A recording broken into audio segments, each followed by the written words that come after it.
I always say that I'm blessed, and there's a reason why I'm blessed, and I want to bless people. Every time when they hear my story, they always get, when they hear about me, and I don't want to stop, and I want to do more. I could have died last year, and that tells me there's more. Just talking on Facebook and Instagram. And I thought, what else? Because I know there are people with the same challenge, with people that have problems with their hearts. Women. How do I find those people?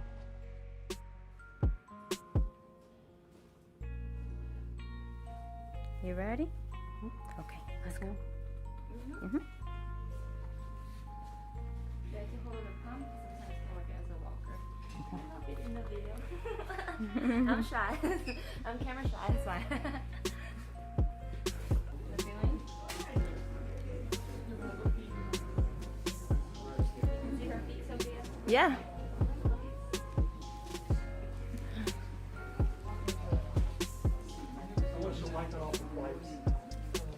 My name is Rioke Pecku. Today is my birthday, and I will be 48. My testimony, just talking about my life, happy, grateful that I'm still alive. I had some challenges with my heart. When I had to take my children out in my body, it was almost 20 years ago. But my heart failed when they were taking them out. And they told me that I shouldn't try to try again, because my heart couldn't survive with because I was pregnant. I have been using medication, praying, trusting that my heart will go back. When the doctor tells you that your heart has failed, that means it's not,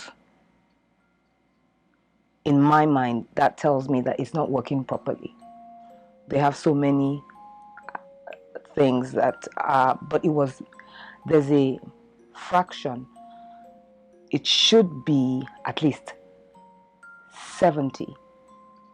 I had 10 at that time, and they thought it would get better, but it hasn't.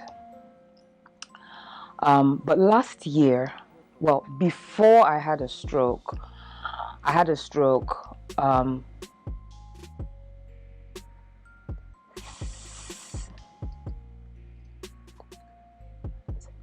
7 years ago, and I couldn't speak, and they told me that I would get better, but I have to push, and that's what I'm doing. The doctor tells me, they tell me that I have aphasia, and aphasia means that your brain to think about what you want to say, it doesn't really, it takes a while. So I thank God that it didn't happen at that time. I didn't die. And I've decided that I'm going to push and trust God. So last year, I couldn't go to the gym, and I think that was why I knew something was wrong with me. And I went to the doctor, and they said I need to come to do a test. You might have to stay for 1 day because a balloon will go to my neck into my vein. But they did it, and they told me that it's really bad. I should stay in the hospital. I did. They gave me medication, and it was working. I thought I would take the medication and go home. And I think it was maybe 2 or 3 days. My husband came and I want to tell him that, I might go home tomorrow. And okay, the children are in my room. Let's go out so that they don't know what's going on. So we were walking, and I wanted to sit, and I collapsed.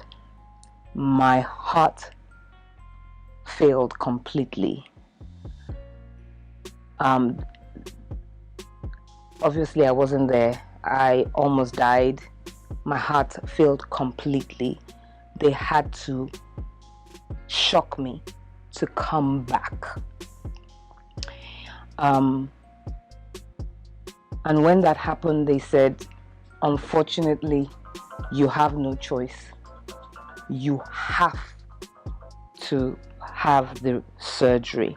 When they told me about the surgery, they said you might have to get a pump in that holds your heart to make sure that it's not really the heart that's working really, it's the pump.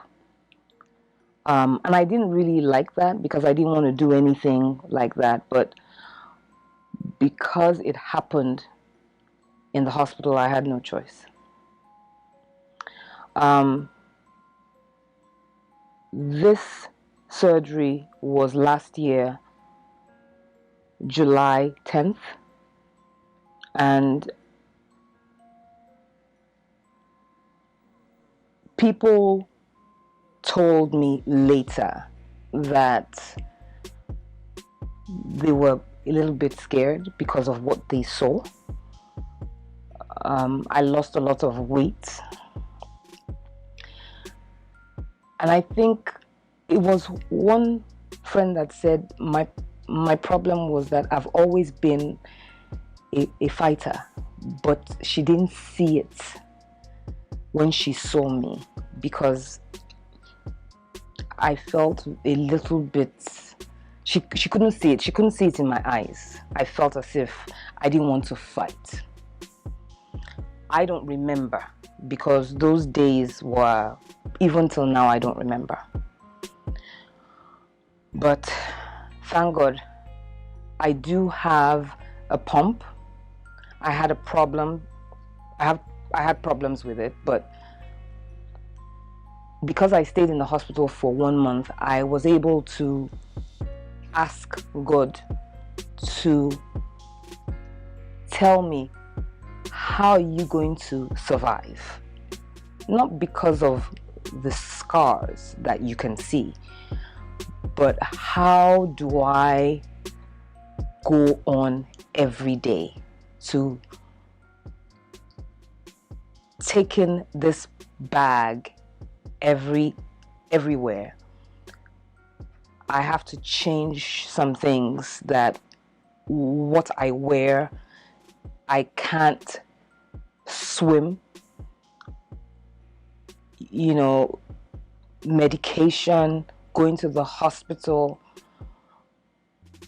taking my blood every week. How am I going to survive? And I feel God told me, God, I've given you another chance,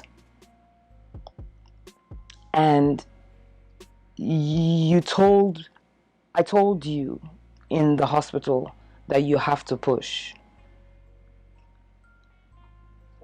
This is God. I haven't changed. I'm going to tell you the same thing. You have to push. And you have to trust me. And just go for every day. Don't worry about what you're going to do next week. So when I get up, I ask God for the strength for today. And I move on. I try not to think about next week or next month. It has been challenging, but thank God it's been 1 year. People have problems when they have this pump. They have to go to the hospital again. Different things, but I thank God. Even the medication that they've been changing with I had a lot of medication, but now it's small now, so we thank God. So that's my testimony. I am on the list. I know that when God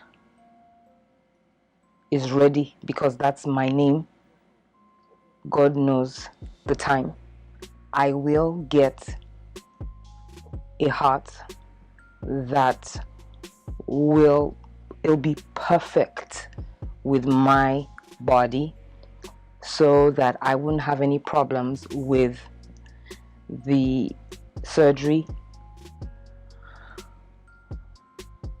That is my prayer, and I know God has done it before, and I know He will do it again. Thinking about my life, that I feel as if I'm not doing enough. I just felt there's a reason why I'm still alive, and I'm not really doing anything. And I said, thank God that I am blessed in this country, that I have good healthcare. And I thought maybe I should find somebody that I can help. And I was thinking about, should I do it here? Just come to their house and just food? Or should just talk to people? What can I do? And then I said, no, I need to find a woman that's married, have kids, that has the same thing. But where am I going to find? I have a group in my school, ISI, my set, and I just said it. I said, can you help? Where will I find somebody for me, please? And my mate, I didn't even know she was a doctor. And she called me immediately. And she said, I'll find you somebody in Ibadan. It took her 1 week, and she called me. She said, she found a woman that's married and had problems with her heart.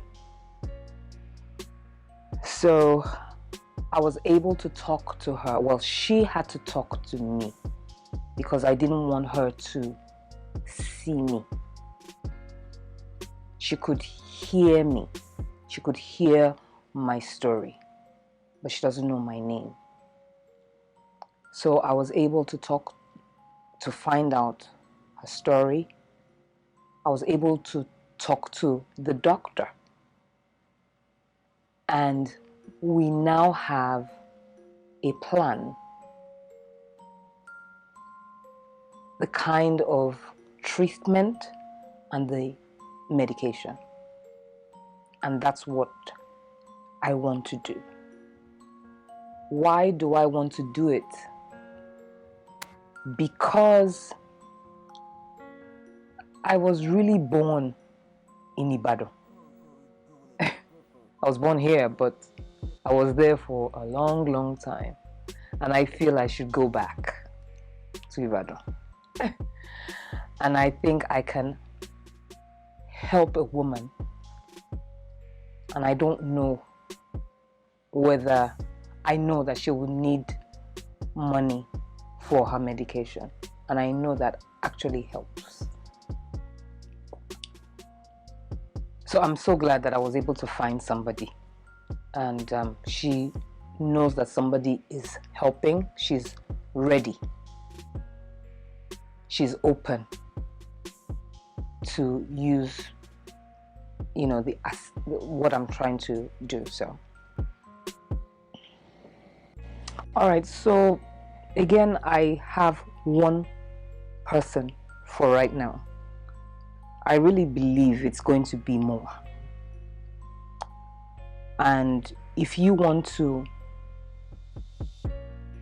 partner with me on this woman, just let me know. All the information will be available after this video.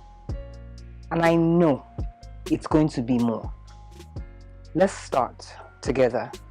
One woman that needs our help. Because I know that when we pray, we have to eat well and have good health care.